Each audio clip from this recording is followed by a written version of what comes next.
Hello, everyone. I'm Swapna Kumar, and with me are my colleagues. Tom has already introduced us, so I think we'll just start with the presentation. Is that okay with everyone?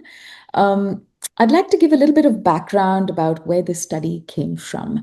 Maybe we go to the next slide, Margeaux, and then um, Albert and I have done research in the past on instructional designers, roles and responsibilities, competencies. He's been very involved in the identification of competencies across um, environments, whereas my focus has always been higher education. About 20 years ago, I worked as an ID and I also headed a group of IDs. So I'm very passionate about the role they play, the kinds of identities they have on a campus, and how much they actually do in integrating technology. So we are very conscious of the fact that there are different types of roles. Um, Learning designer, learning technologist, there's so many different titles that IDs have, but we're going to call them instructional designers for the purpose of our study, and that's what we do in our research. And we are focusing on these responsibilities because we also know that I remember somebody saying this to us in an interview many years ago that Albert and I did. I do pretty much everything, right, related to academic technology or maybe technology integration. So I'd just like to say that when we talk about our study, we are focusing in on these roles and responsibilities largely, which is the work that instructional designers do, many of you probably, with faculty and subject matter experts in online and blended courses. The creation of instructional materials and curriculum, consultations, pedagogical help, technical support that IDs provide, and the professional development and guidance that they provide to other faculty and staff and probably researchers, pretty much anybody on campus, right? So just to say that that's how we were thinking about, so and we've talked about technology integration a lot, and I was looking at how do we integrate what's happening with generative AI as we work with instructional designers or people preparing to be instructional designers in our master's program.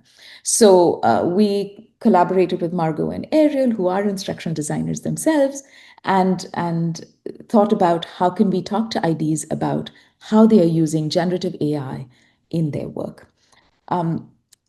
This study actually started, the largest study, in 2024 January. So it's been a while and things change. So just keep that in mind as we talk. Margeaux, next slide, please. So just to jump into the literature that we found when we started out our study and the questions we were asking. To what extent and for what tasks do IDs in higher education use GenAI in their practice? What challenges and concerns do they have as they use GenAI in their roles? And what kinds of support do they need for their use of generative AI? Because we found they were the ones really carrying a lot of the load at that point when things started happening on campuses. And when we did our initial literature search, we found a lot. I'm sure all of you who've tried to read about AI have found there's just so much literature on generative AI in teaching, how it can be used for creation. It was already being used for AI-based assessments, personalized learning, and feedback. There are, LTIs. There are so many different. We're not just talking LLMs like ChatGPT. It's integrated in so many different software. Or it was already in 2024. There was a lot already going on that was AI-based, and then LLMs like ChatGPT, Microsoft Copilot, Claude, Bard at that time, now Gemini, brought everything to the forefront suddenly. And there was a lot of literature and a lot of rhetoric about how learners are using it. How are we going to respond to it? How are we going to, as faculty, as higher education? And there were a lot of concerns about academic integrity, primarily, but also the literature talked a lot about, what does it mean for privacy, for ethical use of what are the sources, those kinds of things. So next slide, Margeaux, please.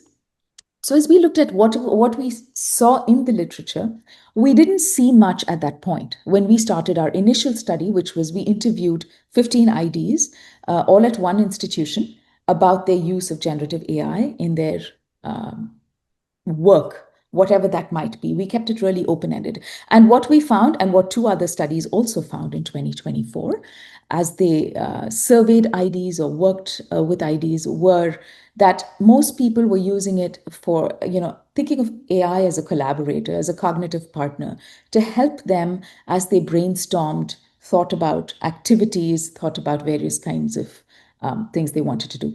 Image creation was not quite there at that time, so a lot of people were not very much into using it in terms of media. But what we found is a lot of people were using it for accessibility, and that's what the other studies also found, to ensure accessibility in online courses. For example, to generate transcripts and, converting tables to text, the bane of many people's existence, I would say sometimes when it comes, it's a lot of work to make that conversion. So a lot of people were using it for that when they had mundane tasks, often that or repetitive tasks. And so we found that AI was being used to streamline workflow and processes, especially when people had a high workload, lots of courses that they were having to support at the same time. And some talked to, we didn't hear this as much, but in the literature, the other 2 studies found people talking about how it increased their productivity. And that is a constant theme in the literature we are reading that came before our study, as in our current study. So, and we also found that all the IDs we spoke to had been engaged in some kind of conversations with faculty about how they can use AI, how can they integrate AI into their courses, how they can watch out for student use of AI. And they were providing a lot of professional development on generative AI integration in teaching for faculty, for students, for staff. And what surprised us was nobody in our 15 people we interviewed really said, oh, I love this. This is great. I use it blindly. This is the best technology ever. There was always a reservation. There was always thought about how do we use it? What are we doing with it? How can it be? For example, you receive materials from a subject matter expert and you want to create a summary from it. Do you just put it in the LLM? And this was a time where institutional licenses were just coming in. This is a year ago. So this is from our previous study, which was qualitative, which was interviews. Next slide, Margeaux. Thank you for that.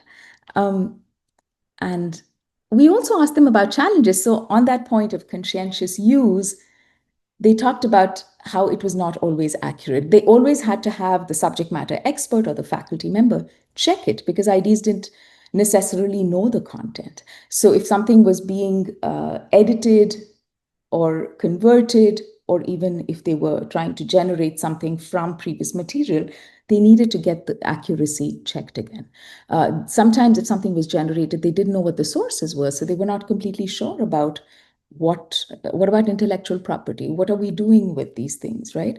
And some IDs were worried about the loss of creativity. They said, if everybody is going to use an LLM to think about activities, to do things, what about what we used to do in terms of trying to come up with it ourselves? The biggest challenge that people faced was really keeping up. This is also true today, but a year ago, we were just bombarded with new technologies, resources. Email boxes would be full of, learn about this, do this, there's that webinar, there's this. I know you're attending a webinar, but still, So their biggest challenge was their point was, I don't have the time to keep up with this while trying to do it at the same time, right? It's the building a plane while we're flying kind of thing. And many people found that they didn't have the right licenses. They had to sometimes pay for licenses. They had to ask for people to pay for licenses. So this was a little difficult at that point in terms of resources. And they also talked about how even to learn about it themselves, as I said earlier, there was not the bandwidth. And sometimes people talked about how there was no training for IDs. There was a lot of training for faculty. So I would say it's both keeping up with the technology and the constantly evolving tools is what we heard. I'm responding to a question in the chat. Now, so what we did with that qualitative research with 15 IDs and the other literature we found is that we created a survey. It had 4 sections. We had demographic information that you'll see, how many years of experience do you have? What is your title? What exactly are your roles and responsibilities? And what generative AI technologies do you use? And then we had 2 sections on their use of generative AI for instructional design processes, and a section on faculty guidance and training, similar to what I just described in our literature. So that's where we pulled from. And we left the challenges, concerns, and support needed open-ended, because as affordances change, as technologies evolve, as universities and colleges and other institutions create resources, those challenges and support might change. So we left that open-ended and didn't close it into items. We had this reviewed by other instructional designers. And again, when I say instructional designers, people in different titles, had different titles, but we call them instructional designers. And we also had it reviewed by methodologists as expert review. So next slide, Margeaux. And some of you have hopefully filled this out because it went out through the IDN network also. We sent it out through POD, through AERA, through ACT, basically professional networks and organizations that we knew and were part of. We got 156 responses, only 123 were complete. So this survey was conducted early this year, between January and March. It went through the different organizations. I'm going to hand it over to Albert, who will talk about the analyses and the results. Thank you, Dr. Kumar. Well, thank you everybody for having me here. I just want to talk a little bit about our results with all of you from the survey. First thing to note, we did do all the fancy exploratory factor analysis and all this stuff that you're supposed to do on survey design. But since most of you represent the practitioners in the field, we didn't think you'd be interested in all that type of mechanics.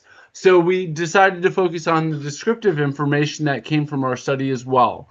So we're going to present these results, and we have a few polling questions to keep this interactive with all of you as well. So Margeaux, could you advance? Okay, so to give you an idea of the job titles of the folks that were involved in this research, you all, this is preaching to the choir, but you all know that many instructional designers go by different titles and different, and even within the same institution, you could have one instructional designer working in one college and another instructional designer working in another college doing dramatically different roles. This is just something that we wanted to emphasize in painting the demographics for you. So you can see most of them identified as IDs, but some were not. You can advance, Margeaux. In terms of experience, we're a burgeoning kind of field here, right? At least in the last, 20, 30 years is really when ID started to take off in higher education. So the years of experience is kind of distributed among those different categories. You can see most of them had the experience of 11 years or more, or 5 to 6 years of experience. So that just gives you an idea of how much experience level these individuals had that were working in our context. You can advance, Margeaux. Okay, so as you know, we all come from many different institutions of higher education. We wanted to give an idea of where are these individuals coming from that are responding to our survey. Most were coming from public universities. The next largest block was private universities, followed by 2-year and 4-year colleges at equal levels. And just so those of you that know, in Florida, we have community colleges that have now become state colleges that offer 4-year degrees. So since a lot of this is Florida centric, that may be a representation of why that's equal there. You can advance, Margeaux. Okay, understanding what modalities you're working in. Online and blended were by far the largest blocks. It's kind of hard to have just pure face-to-face these days. I guess if you're a math teacher, that's what you do still, but a lot of other professors are working in the blended space these days. Some of them might be working in other settings, such as HighFlex, where they're dual casting both to an online audience and a face-to-face audience at the same time. So we wanted to understand the settings that they're in as well. And as you can see, most are online and blended, which is not surprising. Okay, in terms of what we're actually doing as instructional designers and what our roles and responsibilities are to our organizations, this is that thing that I said kind of varies pretty dramatically depending on what type of college you're in, your institutional context, whether you're in a production shop or not. All of this seems to vary what IDs do in their practice. But you can see you guys are doing a lot of tasks for your institutions, ranging from multimedia development to online course design and development and so forth. So this gives you an idea, and we're going to have a little activity with this in a moment here. So these are our participant demographics. Now on the next slide, we'll just introduce to you the way we're going to present the findings. We're going to present it in 4 separate categories because that's the way in which we actually collected the data with the survey instrumentation. And on this next slide, we have our first poll. And so I'll turn it over to Margeaux to facilitate that. Sure. I'm going to go ahead and launch a poll about your use of generative AI in your field. So these are similar to the questions that we asked instructional designers on the survey where we collected data. You might have already participated in our survey with us, but this is kind of your opportunity to share your ideas and let us know. Also, please feel free to jump into the chat and share some of the ways that you're using generative AI in your instructional design practices. They've since changed the interface since I've done this last, and now you have this like live interactive display, at least on the facilitator side. And so Yeah, we're seeing the dynamic results as they come in. It's pretty interesting. nice.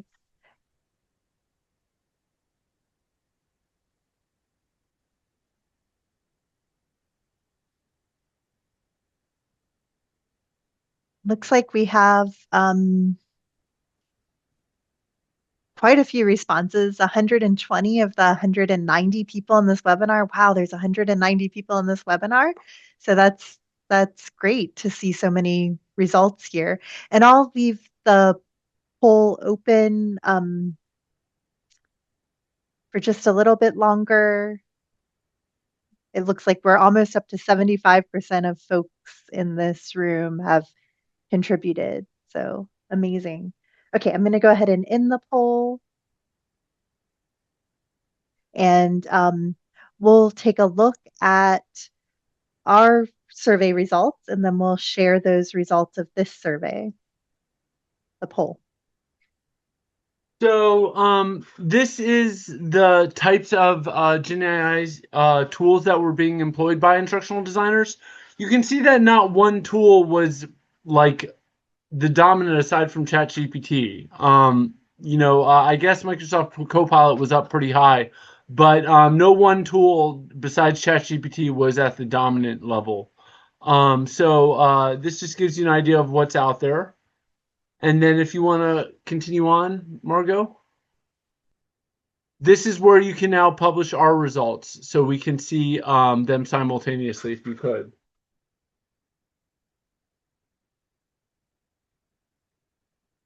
So as we can see here, we have similar levels of usage in terms of what seems to be the primary uses. Brainstorming was our highest rated in this category, and it also appears to be among you guys the highest rated as well. So the one thing to point out is although ID processes are starting to involve GenAI use, they're not at that really high level of use yet, where they're above that 4.0. You know what I'm saying? You'll see in our other categories, there's far less, and there's a lot more twos and so forth. But out of all the broad categories that we asked IDs about, this was the largest summation of, I guess, highest means that we had across the board in terms of ID processes. So, I mean, you can consider, are you using GenAI? Where are you using it? Why are you using it? How are you using it? How are you integrating it into your daily tasks? These are the types of things that most IDs seem to be reporting to use it for. So, okay. So here is where we had a little less use for multimedia production tasks. You can see that they're using it for alt text generation for images, which has to do with accessibility. But then on the low end, they're doing very little editing of video or resizing images with this technology. So this just gives you an idea of where we are with these various tools that are being used and so forth. Now, on our last slide about descriptives, we also asked, like, well, how are you guys using this technology for kind of your admin, production, project management type roles? And you can see that it's not as used as heavily, except for maybe in draft emails. And I would actually argue that the draft email option there, you guys are using more AI there than you realize, because auto completion is actually AI. So if you're using anything like Grammarly or the autocomplete in Word, that ends up becoming a form of AI as well. So, but these are the reports that we got back from everybody. And this gives you an idea of where IDs are using this technology in their daily tasks. You can advance, Margeaux. Okay, so the last category that we talked about was, well, how are IDs using this technology when they work with faculty members or at their institutions as ambassadors of this technology and so forth? As you know, many of you serve on committees and so forth to advance the technology and be like kind of an expert use case of the technology. So these are situations where the IDs reported using the technology for instance, providing guidance or having consultations or whatever it might be with individual faculty, or helping with writing syllabi, brainstorming ideas, etc. So, just like Albert said, the results of those polls seem to align with, what we found.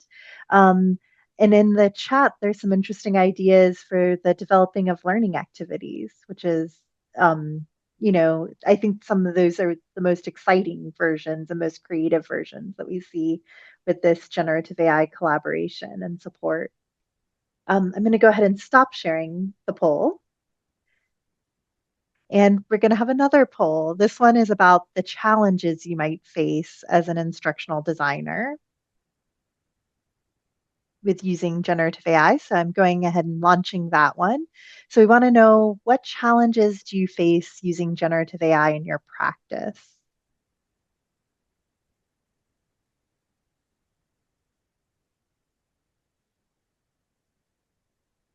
And also, if the poll's not working for you, feel free to jump into the chat and let us know. We have some areas here like, do you have access to generative AI tools? Is it hard to keep up with the rapidly changing technologies? Maybe some uncertainty about how to use generative AI, or concerns about quality relevance. Is time a major concern for you? Perceptions of others of generative AI, lack of resources, training or guidance, lack of institutional policies. And also, if you don't see a challenge that you have, feel free to share that in the chat. Great, we're up to 70% of participants. Let's try to get to 75 again, just like last time. Oh, great, we're at 75. So I'm going to go ahead and end the poll, and I'll share out those results so everyone can see them. Oh, thank you, Margeaux. So as part of the survey, we asked some open-ended questions about challenges and concerns. So we'll talk a little bit about the challenges here. Margeaux, you can hit next. So the first challenge that we identified was just the general challenging of using AI tools. One was about the output quality, relevance, and consistency. You saw that represented in one of the bullets. Someone wrote, about the output. Maybe it's usable, maybe it's not. Another challenge was what one person described as wading through the mess, the time and effort required to review, edit, and adapt the generative AI output for use. Another challenge was just keeping up with changing technologies. One person said, so many tools, so little time. And another group of people described just a feeling of overwhelm, just so much information overload that we're still experiencing. You can click next, Margeaux. Another challenge was an overall lack of resources. Some folks mentioned that they had no funding for paid or premium versions. Some participants indicated that they were paying for tools themselves because the freemium versions were just not adequate for their use. Other missing resources was absence of tools that were approved for sensitive data, so that they had actually been approved by the institution. Some described slow approval processes as well. And another lack of resources was just missing best practices, citation standards, or attribution. How do you disclose use of generative AI in instructional design? And then a smaller group indicated that they were missing institutional policies is something that was missing. And then finally, perceptions and knowledge. And really, I think here we mean uneven knowledge or understanding of how large language models work or these different tools work. Some folks mentioned negative perceptions of others, that there were quite a few who worried about misuse, both in course design, both by students. They also encountered quite a bit of faculty resistance. One person described faculty as just banning its use outright because they were so fearful that students would use it. And they just didn't really, these faculty members they were working with just didn't really have the knowledge or confidence to integrate it into their coursework. Other missing sort of knowledge was just a general lack of understanding about what generative AI is, or more specific and more advanced use cases. And I thought there was an interesting quotation from one person about faculty that said their situation at their institution was that faculty were being voluntold to incorporate generative AI, but they weren't giving any training or background knowledge to help them do so. All right, next slide, Margeaux. Yeah, thanks, Ariel. Thank you. Looking at the results of our poll, I can see that one of the primary concerns that our group today is having is the quality, relevance, or accuracy of generative AI outputs. And I think that this was something that a lot of our participants in our open-ended survey data really felt and discussed, right, Ariel? Yeah, absolutely. I think that was one of the number one challenges that people indicated, both here and in our results. Yeah, and I can see that Brett just put into the chat something that aligns with that. And then some of the other challenges that people have brought up in the chat that weren't one of the answer options here, I think might be covered by your next area of concern. So let's move on to that, because we definitely heard these concerns from folks, right? Yes, absolutely. All right, so by far, the number one concern about generative AI use were ethical considerations and concerns. So first and foremost, it was really about appropriate use. There were comments about worries about over-reliance, uncritical adoption, not reviewing the output critically, either by instructional designers, by faculty, or by students. That there's also concerns about student misuse related to both academic misconduct, but also AI literacy. And then there were some comments about consistent expectations for use. So really this tension between students not being allowed to use generative AI, or students being expected to do wholly original work, but then faculty or instructional designers being strongly encouraged to use it. The next concern was about privacy, copyright, intellectual property, data privacy in terms of student data. There were also quite a few environmental concerns as well. And then finally, some general concerns about bias and student equity, with a few describing a lack of AI access as possibly contributing to this ever-increasing digital divide. The next set of concerns was really about instructional design practice and the role of instructional designers. There were quite a few comments about de-skilling. A number of people worried, they used the word lazy. I'm afraid this tool might make me lazy as an instructional designer, or it might make them lose creativity. A number also mentioned they were a little concerned about new instructional designers entering the practice without having a deep understanding of instructional design processes. The next related to that was a really concerns about the devaluing of instructional design. If everyone's an expert, if everyone can use a large language model to create learning objectives, then what role does instructional design have? And then quite a few people also commented on concerns about the replacement of IDs. Will my job be outsourced because of the existence of these tools? And then another comment was about the potential for increased faculty disengagement, or worries that faculty could become more disconnected or checked out of the design process. That was a quote from one particular participant. And then the final concern was about overall course quality, with a few using words like lackluster or middling. There were concerns about course originality, tired, recycled ideas. Course design might become flattened or monotonous. A number addressed rigor, with one person saying that we might sort of just get a flood of dumbed down courses. And then there were some concerns about whether or not generative AI could really support the standards that we need to meet, and specifically accessibility, copyright, and privacy. So now we can, Yeah, thanks so much, Ariel. Yeah, So thank you. we have our third and final poll, and I'm launching it right now. So this poll is about the support and resources instructional designers need. So let us know what types of support or resources you need to use generative AI technologies in instructional design practice. And as always, feel free to also put in the chat and have those chats. So in terms of the types of support and resources that participants indicated that they needed, first and foremost, opportunities to learn about generative AI. They mentioned the need for community and collaboration, like communities of practice or opportunities to share or have discussions amongst IDs. Also training and professional development.